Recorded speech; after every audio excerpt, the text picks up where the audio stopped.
તમારા મનમાં સવાલ થયો હશે, ફિલ્મનું નામ છે જય માતાજી લેટ્સ રોક કેમ? કારણ કે મારા મનમાં થયો હતો. ફિલ્મ જોયા પછી ખબર પડી માતાજીએ જે પ્રકારનો ડખો કર્યો છે ને ફિલ્મમાં, જે રીતે આખો કાર્યભાર સંભાળ્યો છે ને, એકવાર તો શબ્દ મોઢામાંથી નીકળે છે કે માતાજી લેટ્સ રોક. એટલા માટે ફિલ્મનું ટાઇટલ છે એ પરફેક્ટ બેસે છે. કહાની એકદમ સિમ્પલ છે.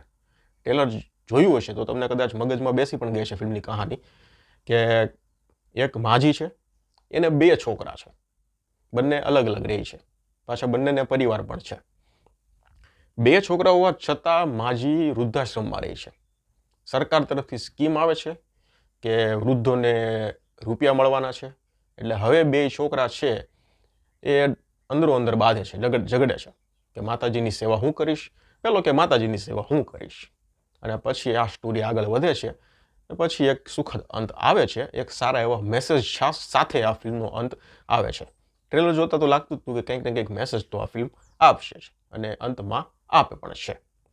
તો આ રીતની સિમ્પલ ભાષામાં ફિલ્મની સ્ટોરી છે. જો ફિલ્મનો હેતુ શું છે ખબર તમને? એક સારો એવો મેસેજ પબ્લિકમાં આપવો. ફક્ત એક જ હેતુથી આ ફિલ્મ બનાવવામાં આવી છે, અને ફિલ્મની સ્ટોરી પણ એ પ્રકારની છે, એક સારા મેસેજવાળી. હવે તમને આમાં ફિલ્મમાં જો કોમેડી ઓછી લાગે તો એ પ્રશ્ન તમારો રહેશે, કારણ કે ફિલ્મની સ્ટોરીને જો આપણે જોઈએ તો ફિલ્મમાં કોમેડીની એટલી બધી કંઈ ખાસ જગ્યા મને ન લાગી.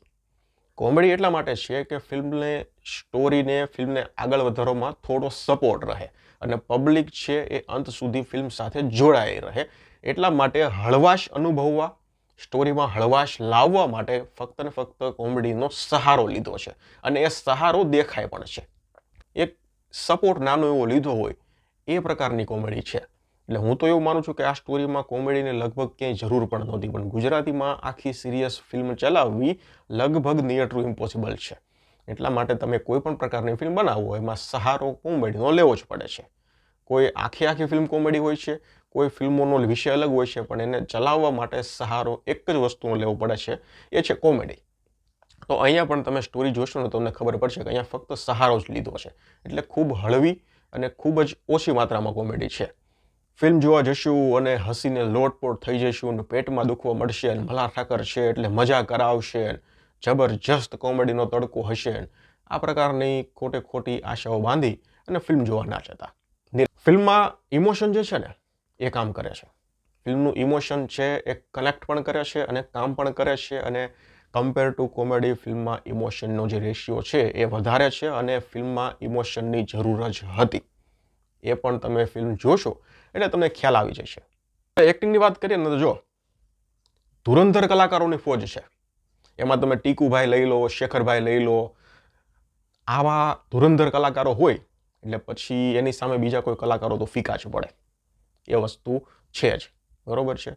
એટલે ટીકુભાઈની એક્ટિંગ, શેખરભાઈની એક્ટિંગ, એના ડાયલોગ ડિલિવરી કે કહો એ બધું બોલવું એ અત્યારે આપણા માટે ઇમ્પોસિબલ જેવું છે, કારણ કે એને તો શું જજ કરવાની, એની એક્ટિંગને તો શું જજ કરવાની. બીજા કલાકારોની વાત કરીએ તો આ બંને કલાકારોની સામે મલ્હાર ઠાકરની એક્ટિંગ પણ તમને આ ફિલ્મમાં મલ્હાર ઠાકરની રેન્જ છે ને એ કયા લેવલની છે ને, અને એક્ટિંગની રેન્જ એ તમને એક સીનમાં ખબર પડશે. દાદીમા સાથેનો એક સીન છે, તમે મને જણાવજો કયો સીન તમને લાગ્યો. અહીંયા મલ્હાર ઠાકરની એક્ટિંગની રેન્જ પણ જોવા મળશે કે કયા લેવલ સુધીની એક્ટિંગ કરી શકે છે. ઇમોશનલી પાર્ટ છે એવો તમને વાત કરું ને એ. છતાં મલ્હાર વગર આ ફિલ્મને વિચારી શકાય એકવાર. મને એવું લાગ્યું કે કદાચ જો મલ્હાર ઠાકર આ ફિલ્મમાં ન હોત તો પણ આ ફિલ્મ છે એ શક્ય થાત.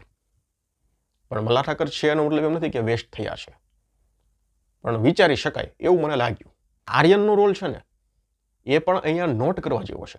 તમને એમ થાય કે શેખર શુક્લા છે, ટીકુભાઈ છે, મલ્હાર છે, તો આ બધાની સામે આ કલાકારની તો અહીંયા શું નોંધ લેવાશે, પણ નોંધ લીધા જેવો રોલ છે.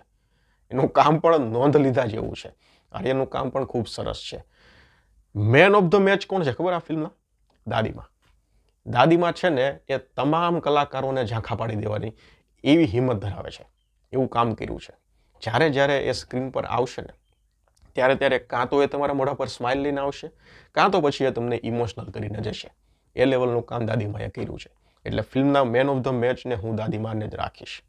પછી એની સાથે સાથે તમને કહું તો વંદનાબેન છે, શિલ્પા ઠાકર છે, આ બધાનું કામ પણ સારું છે. વ્યોમાનંદીની વાત કરીએ ને તો મને એવું લાગ્યું કે આ ફિલ્મમાં વ્યોમાનંદીનું જે પાત્ર છે ને એ કદાચ ન હોત ને તો પણ ફિલ્મની સ્ટોરીને કે ફિલ્મને કંઈ ખાસી અસર ના પડત. ફિલ્મમાં જે રોમેન્ટિક ગીત છે ને એની તો બિલકુલ જરૂર નહોતી. એ ગીત ફક્ત ને ફક્ત ફિલ્મની જે લંબાઈ છે ને 3 થી 4 મિનિટ વધારવાનું કામ કરે છે. વ્યોમાનંદની એક્ટિંગ છે એ પણ ખૂબ સરસ છે અને બંનેની કેમેસ્ટ્રી પણ જામે છે. એક વસ્તુ આ ફિલ્મમાં સારી શું છે ખબર? બધાની કેમેસ્ટ્રી તમને છે ને એ જમે છે. શેખર શુક્લા અને ટીકુભાઈ આ બંનેની કેમેસ્ટ્રી છે ને એ જામે છે. પછી એમ જ એ બંનેની જે વાઇફ છે ને એ બંને જ્યારે સામસામે આવે છે ને ત્યારે એ બંનેની જે કેમેસ્ટ્રી છે ને એ પણ જામે છે. એટલે કાસ્ટિંગ ખૂબ સરસ થયું છે. સાથે સાથે બધા કલાકારોની એક્ટિંગ પણ નોંધપાત્ર, જેવી નોંધ લેવાય એવી છે, ચાહે ધુરંધરો હોય કે પછી ચાહે નાનું એવો કલાકાર હોય, બધાના કામ સરસ છે. હવે આપણે છે ને એક આ ફિલ્મના જે ડાયલોગ રાઇટર છે ને એનું હું તમને ઇન્ટ્રો કરાવી દઉં. નીરેન ભટ્ટ છે, તારક મહેતા લખેલી છે, સ્કાય ફોર્સ ફિલ્મ હતી ને એનો સ્ક્રીન પ્લે પ્લસ ફિલ્મના ડાયલોગ લખેલા છે. પછી સ્ત્રી 2 છે એ ફિલ્મ લખેલી છે, મુંજિયા લખેલી છે, ભેડિયા લખેલી છે, Asur web series, inside edge web series, Bala film, made in China film, ઘણી વેબ સિરીઝો, ઘણા ફિલ્મો, ઘણી ફિલ્મના ડાયલોગ, ખૂબ સરસ સરસ વાર્તાઓ લખેલી છે નીરેન ભટ્ટે. એટલે હોરર યુનિવર્સ જે ચાલે છે ને અત્યારે આપણે મેડ ડોગનું, એ યુનિવર્સની ઘણી ફિલ્મો નીરેન ભટ્ટે લખેલી છે. આ ફિલ્મના ડાયલોગ પણ નીરેન ભટ્ટે લખેલા છે. હવે ડિરેક્ટરની વાત કરું તો મનીષ સાયની આ ફિલ્મ છે એ ડિરેક્ટ કરી છે. મનીષ સાયનીને કદાચ તમે ઓળખતો જો ઢ નામની ફિલ્મ તમે જોઈ હશે તો એ ફિલ્મથી ઘણા લોકો વાકેફ હશે. એ જ ડિરેક્ટરે આ ફિલ્મ છે ડિરેક્ટ કરી છે. મ્યુઝિક ફિલ્મનું છે એ ઓકે છે. ડખો ડખો ફિલ્મ છે એ ડખો ડખો ગીત છે એ કદાચ સાંભળવાની તમને મજા આવશે. ફિલ્મની પ્રોડક્શન ક્વોલિટી મને થોડી નબળી લાગી. જે રીતે પડદા પર ફિલ્મ દેખાય છે એ થોડી મને વીક લાગી, પણ એ ઇગ્નોર કરવા જેવું પોઈન્ટ છે. તમને કહું તો જો શરૂઆતમાં કદાચ ફિલ્મ થોડી ધીમી લાગી શકે છે કારણ કે સ્ટોરી ડેવલપ થાય છે. એટલે શરૂઆતમાં ફિલ્મની સ્ટોરી છે એ થોડી ધીરે ધીરે ચાલે છે, પછી એકદમ પાટા પર આવી જાય છે અને ઇન્ટરવલ પછી થોડી ફિલ્મ ખેંચાય છે. બાકી 1 કલાક અને 58 મિનિટની ફિલ્મ છે, જે ફિલ્મનો રન ટાઈમ આમ ઓવરઓલ જોઈએ ને તો સરસ કહેવાય. એટલે ફિલ્મનો સ્ક્રીન પ્લે છે એ સારો છે. ફિલ્મનો મેસેજ ઉતારવા જેવો છે.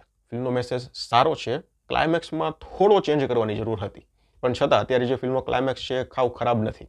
સારો એવો ફિલ્મનો ક્લાઇમેક્સ છે એ સારો છે. મેસેજ સારો છે. આખી ફેમિલીને જોવાય એવી ફિલ્મ છે. ફૂલ ફેમિલી ફિલ્મ છે. તો હું એમ નહીં કહું કે film out of the box છે, પણ હા એકવાર ફિલ્મ જોવાય એવી છે. મને ફિલ્મ ડિસન્ટ લાગી. એકવાર આ ફિલ્મને જોવાય, ચૂકાય નહીં એવી ફિલ્મ છે. ફૂલ ફેમિલી સાથે જોઈ લો. સારો એવો મેસેજ છે. આખી ફેમિલીને મેસેજ આપે ને એ પ્રકારની આ ફિલ્મ છે. હું ફિલ્મને 2.5 સ્ટાર આપીશ. તમે જોઈ લીધી હોય તો મને જણાવજો ફિલ્મ કેવી લાગી. બાકી રેકમેન્ડ કરીશ ફિલ્મ ફેમિલી સાથે એકવાર જુઓ. ધન્યવાદ.